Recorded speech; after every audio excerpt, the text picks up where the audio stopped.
the sun is a million times bigger than the moon, but it's at the distance that the sun is away from the moon and the earth. It is a huge, huge difference.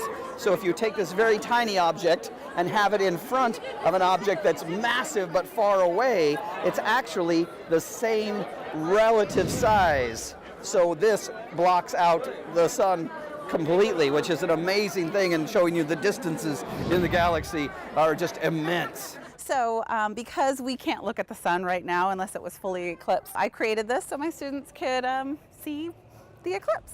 But we only get 75% of it here in the valley. I mean, I know we don't have the full eclipse, but it's still a once-in-a-lifetime experience, and personally I love science and everything that we do in it, and it's amazing. It's just beautiful. I think science is really rad. That's probably one of my favorite subjects to teach with my students. Well, this is going to happen once every 90 years. It's a rarity that it's in your location. So this is the one time this is an observable occurrence. So 90 years, I mean, next time I'm going to be dead. So this is important. We get to see this, and you get to see that all the planets are round and the Earth is round. So we actually get to see real science in action.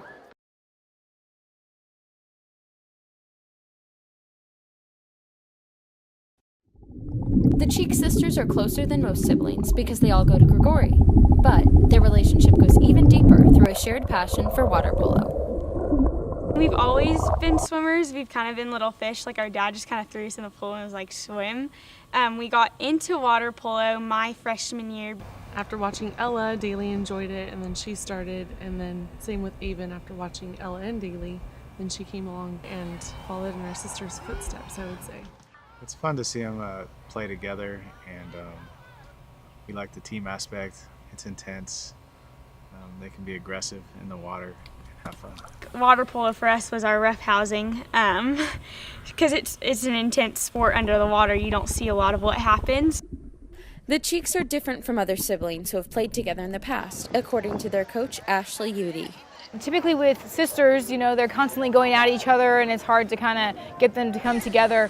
And don't get me wrong, they go at each other, but in the game, they're focused, and they work together and accomplish everything that they need to do. At home, like, we have our differences. Sometimes we get in fights, but like when we're on the pool deck, it's like, okay, we have to get along while we're playing this game, because if not, like, things could go bad. Like, we couldn't play our best, so we always get along really well on the pool deck, usually. Yeah, like we're a team, act like a team. When they're in the pool, they don't play like they're sisters. They play like they're a team, you know? So I don't feel that it's any different than if they were just teammates. We're all starters, yeah, so we make up half the team. Yeah, if we can't make it to like a tournament, then it's kind of terrible for the team because it's three of us Half gone. of the team. Yeah. Yeah, it's exciting though because we're able to read each other's minds in a way because we've all grown up together and we know each other's skills and strengths. So if I have the ball and I see an opening for Daly to shoot and I know she can make it, I can throw it to her. Same for Avon. We call it cheek to cheek when I throw. So I would throw the ball to Daly and she scores, or I throw the ball to Avon, or vice versa. Sometimes, like, when you hear like one of your players' like voices like telling you to do something, it's like, oh, okay, I need to do it. But then, like, whenever I hear Ella's voice, I'm always like, oh, okay, like, I have to do this. Like, it's always like a bigger, like, I get more of a drive. Besides the game, the sisters see a greater benefit to sharing a team together. We're sisters and we do have our ups and downs, but it's just a way to bring us closer together and make us best friends. And I think ultimately that's the goal in life, is when we're older, we just want to remain best friends. Reporting for JNN, this has been Catherine Swartz and Alyssa Bartlett. The computer virus that swept over Modesto City schools during the last week of November remains fresh in the memory of everyone who works, teaches, and studies at a Modesto high school, including Grigori. On the evening of November 27, a variant of a ransomware virus entered the district, infecting multiple servers on the district's network. I became interested in this story because I wanted to find out the extent that technology drives our campus. For the first time this year, personal laptops issued to high school students have taken the place of the textbook, altering the climate of the traditional education in Modesto City schools. Some programs, like Extended Summer School, are completely dependent on digital technology, and were simply canceled because of the virus. Technology is, until recently, something Grigori takes for granted, and our schools suffered in a variety of ways during this shutdown that many of us could never foresee. I began this story during the shutdown, investigating the many challenges which our school faced. Once the computer network was restored, I continued my reporting to find out what caused the virus in the first place. As it turns out, I've learned that I may be the only one asking how this happened, why this happened, and what's preventing it from happening again. This story was my search to get to the bottom of these questions, but it turns out that getting a clear answer proved to be as complicated as the virus itself. The computer virus entered district servers on Monday evening. The problem first became evident to the district when school and district websites were down. As students and staff came to Grigori Tuesday morning, it was apparent that something was very wrong with the system, and a whole computer shutdown was quickly enacted by the Information and Technology Services Department. My speech class is all digital. I don't have them have a notebook, and I have them use OneNote. And so they were supposed to present, and once I realized that they were not going to present, I kind of panicked a little bit. At my previous high school, I had gone about 50% digital, so here I had gone almost 100%, so I really had to go out of my comfort zone. Well, since the computers were down, we were supposed to do a lot of classwork and stuff, but we ended up kind of just like not doing it. They can't just give us like freedom, so they're like, do whatever you guys want because we have nothing planned today. And so I kind of just went on YouTube and yeah, just did that for the rest of the day.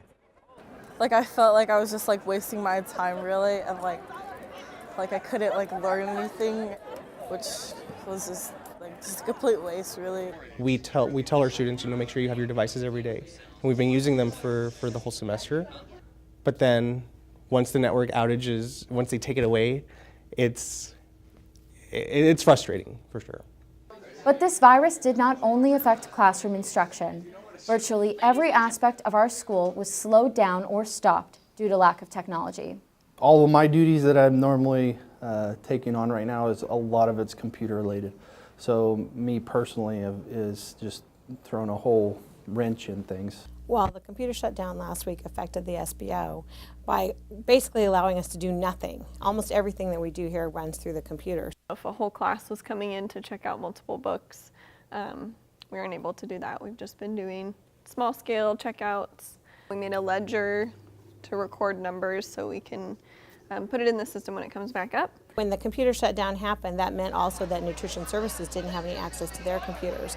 So they had to, instead of allowing students to enter their PIN code on the pad, we actually had to write everything manually. So we all had to do it the old-fashioned way with pen and ink and write a list.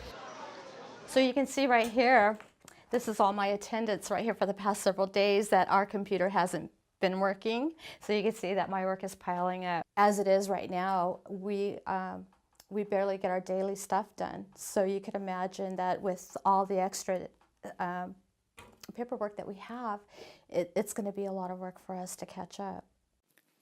UC and CSU applications were due the week of the virus, and college counselor Allison Kuykendall was slowed down by having to use her phone to access student records. So we're just waiting. I have some students who have asked me, like, can I email you my personal insight questions to proofread, after school? But I can't get to my district email, so that's kind of an issue. You guys have worked with me on the computer, and it's like, okay, click, click, click, and we're there. It takes a lot longer on my phone. I can't help as many kids when they have to wait in line and they have to, sit here. These troubles at Grigori persisted until Friday, when District Information and Technology Services Department told school sites that devices and phones were safe to be turned on. But after the virus was solved at the school level, it became apparent to me that there was a greater disconnect between the district and schools about the damage that the virus had on the day-to-day life for students. This virus has been a headache. It's not a tragedy. We always say that technology is a tool. It's a way to enhance learning. It's a way to enhance instruction. Fortuna added in a statement published in the Modesto Bee that we as a district are not dependent on technology in traditional classrooms. But from time lost in classrooms throughout Grigori, this may not be reality. Multiple rumors of the virus's cause spread throughout the week, including that students hacked into the network because inappropriate messages surfaced on Downey High School's website. I visited the Grigori Tech Room to see if they had any information regarding the rumors. Computer techs informed me that they had been directed not to answer questions. To this day, Modesto City Schools has not provided a clear answer as to who or what is responsible for this virus entering our system.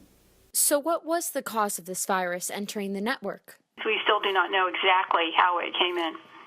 Superintendent Pam Abel suggested to staff in an e-newsletter on December 1st that this virus was caused by Microsoft as it slipped through their protection, not ours. It appears that it was something having to do with their lack of protection, not any of the filters that Modesto City Schools has, but more along the lines of a filter that Microsoft should have been providing to us. But in my first interview, Minter outlined a different potential cause involving district personnel. Most likely, again, came in through someone clicking a link or opening up an inappropriate email. Since the cause of the virus remains unknown, it's unclear as to how Modesto City Schools can prevent future viruses. The only step the district has taken to prevent a future virus is purchasing additional virus protection. This specific variant was not in the Microsoft, what they call a definition list. A definition list is a list of all known viruses that exist. To keep in mind, viruses are being created daily. So then what is stopping a brand new virus then from entering our system at any time? Nothing. But what if the virus was a result of a staff member clicking inappropriate links or email? I think everyone just needs to continue using due diligence and being conscious about what information they are looking to access. Will any teacher or staff development be added to prevent future viruses? There is no ongoing training for that specific purpose. All we can do is to ensure that we have antivirus and anti-malware software on all of our servers and staff and student devices. However, will they click on something wrong? Possibly. Now that the network is up and running again, things seem to have returned to normal. People are no longer thinking about the shutdown. We've simply moved on without considering the impact of what happened and the likelihood that it could happen again. We may need to accept that the district may never know the cause of this virus. Throughout my reporting, I've learned that new and stronger viruses are being created on a regular basis, and perhaps it's less important to know how this virus entered our system than it is to prepare for future attacks. But if Modesto City Schools defends the network only through new and updated antivirus and anti-malware protections, aren't we neglecting that second potential cause of this recent attack, human error? If the virus did enter our system through the careless click of a link or the opening of a malicious email, why isn't Modesto City Schools formally discussing the ways in which hackers are trying to enter our computer networks through the very people it was built to serve? That's you, and that's me. Reporting for JNN, this has been Catherine Swartz.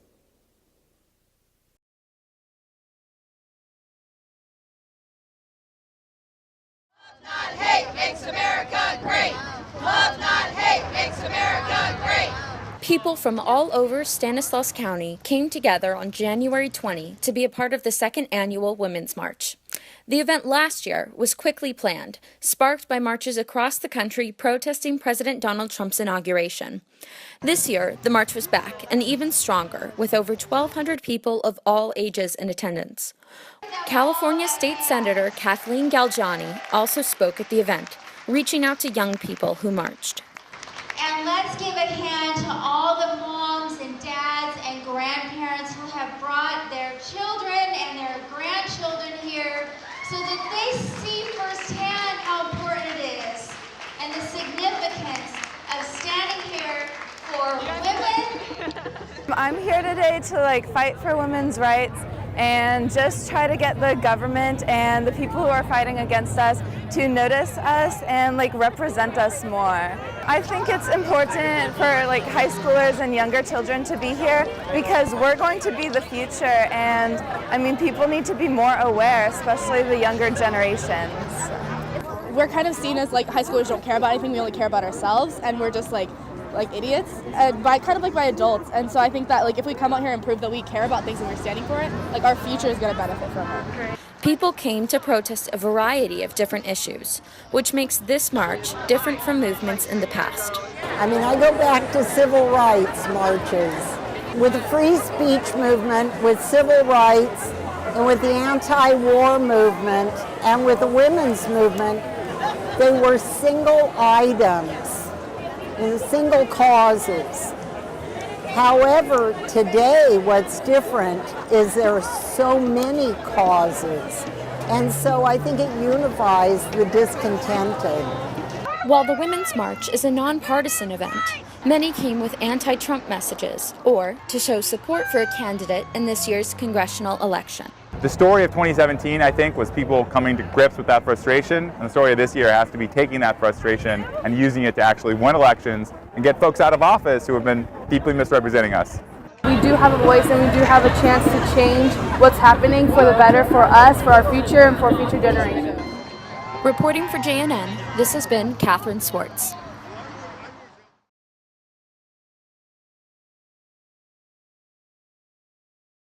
Many students avoided school yesterday in response to social media posts discovered Wednesday night. For those who did attend, the presence of Stanislaus County sheriffs was clear. This incident began Wednesday afternoon when a comment was made to sophomore Brooke Schoonover. This boy walks past us and he looks directly at us and he says, "Don't come to school tomorrow," and he has like this weird smile on his face. We look at each other and we're just, what is that like? What do you mean? Like, how do we respond to that? When Brooke's older sister Serena heard of the threat, she posted a warning of what she knew on a private Instagram account that evening. Once the post went online, it quickly spread from student to student. I thought it's better to be safe than sorry and just tell everybody, or tell my close friends at least, and the message will obviously get out there. So I just felt like I did that as a precaution. Joint investigations by our administration and the sheriff's office began Wednesday evening in response to the post. The social media aspect created a lot of rumors that spread, and so it was actually complicated the investigation because you're having to sift through a lot of people reporting those to try to get to the facts. We were able to track down the person who allegedly made the non-specific threat. We found out their address. We went to their home last night. We talked to them and their parents, and found out that the threats were not credible. We made the decision to post deputy in and around the school just to make everyone coming to school this morning feel better, to let them know that we were on scene. On average, 150 students miss school each day. But yesterday, this number skyrocketed to 750. In one of my classes, we had about 25% gone. In my smallest class, we had about half of them gone. I had maybe 15 or 20 students send me remind messages and emails telling me that they were not going to be able to come to school, whether because they felt unsafe or because their parents felt that they were not going to be safe. Even though the threat was deemed non-credible, many on campus see a direct connection to the fatal Marjory Stoneman Douglas High School shooting in Florida last week. There's nothing different from us in Parkland. Like, something can happen and we wouldn't know. So I don't think that there's anything stopping people from coming here and doing whatever they want. Even today feels very, very surreal. It feels like we're in a dream. I was concerned. I was a little scared, but I was hopeful that it was a non-credible threat. If I kept it amongst myself and it actually did happen, I would have to carry that guilt with me. So I would definitely report it. No matter what, the littlest sign, I will report it because it might turn into a big thing. Principal Penley debriefed the staff after school yesterday, dispelling rumors and reassuring them that at no point was there an actual threat made towards the campus.